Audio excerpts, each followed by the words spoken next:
because I have the moral obligation to do so as a devotee who served under the prophet till his last moment, and privileged to be made a trustee of the SCOAN ministries. All those so-called disciples met me in the ministry, except Bisola. I knew how most of them came and why they left. But I didn't think it was necessary refuting any of those fabricated allegations, fabricated confessions coming from the lips of disgruntled persons who could not endure the discipline of discipleship and as a result dropped out with malicious discontent. And now it's time to make a career from tarnishing the reputation of the same man you once called daddy, daddy, and enjoyed his fatherly love and care for so many years. What a shame. I'm not here to attack anyone, but I will only touch on a few issues that bother on those things some people so much believe as convincing pieces of evidences. Those materials you see must have taken some serious time and effort to carefully craft them together. Serious time and effort to carefully craft them together. For instance, the prophet never stopped disciples from getting married. He only taught us that it is better for one to secure his or her future first before going into marriage. He said, since marriage is both a commitment and a responsibility, if you are still in the pursuit of your career and at the same time thinking about marriage, it becomes an unnecessary liability. That is it. As he said, how can I be backing you and you are backing someone else? And for goodness sake, how do you think a leader who is married and have children will stop his followers from doing the same? Of course, in matters like this, you won't expect everybody to come out and condemn someone. Because no matter how bad a person is, there are still one or two persons he or she has done good for. So everyone won't just come out and condemn TB Joshua or any other person. Also, there are also some disciples or followers or workers who will just on their own decide, having sorry for that, having known the truth, they will just decide to cover him up or to cover that their leader up. If it is not, we are not talking only about TB Joshua now. They will just decide to cover that their leader up just to cover him. So that is it. Why some will feel like speaking out, others will feel like covering the person up. Okay, so we are all different. But there is one thing I want to say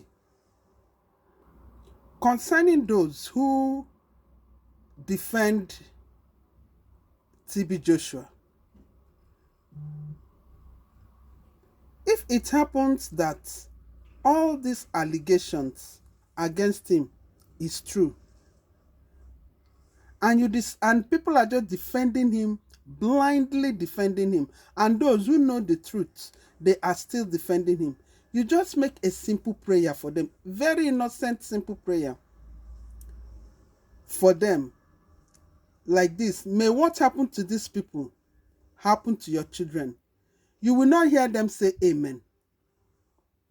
That is to tell you the level of the hypocrisy of human being. People can be so hypocritical when you know that this man is doing the right thing, or what they allege him to do is wrong. It's not, is false. What they allege him to have done is wrong because he's dead now. So what they allege him to have done is wrong. And someone make that prayer for you. You have to say amen. You have to say amen. If you don't say amen and accept it, it means you are a hypocrite. Because I don't see the reason why people will not put themselves in somebody's shoes. Those people that this thing happened to, if at all it happened, they are human beings. They are people's children. They are people's children. You don't know the trauma they have passed through. You don't know what has, in short, you don't know the state of their mind right now, even concerning Christianity. This thing makes many people backslide. I've had so many people say they won't go to church anymore because of their experiences. You won't put yourself in their shoes. You will just condemn them that what they are saying is wrong, this and that, they shouldn't have come out. Some are saying, why did they come out? They shouldn't have come out to say it. Then if it is so good for you that they shouldn't have come out to say it, even though if it happened, they shouldn't have come out to say it, then let what happened to these people happen to you. Say amen to it. You will not say amen.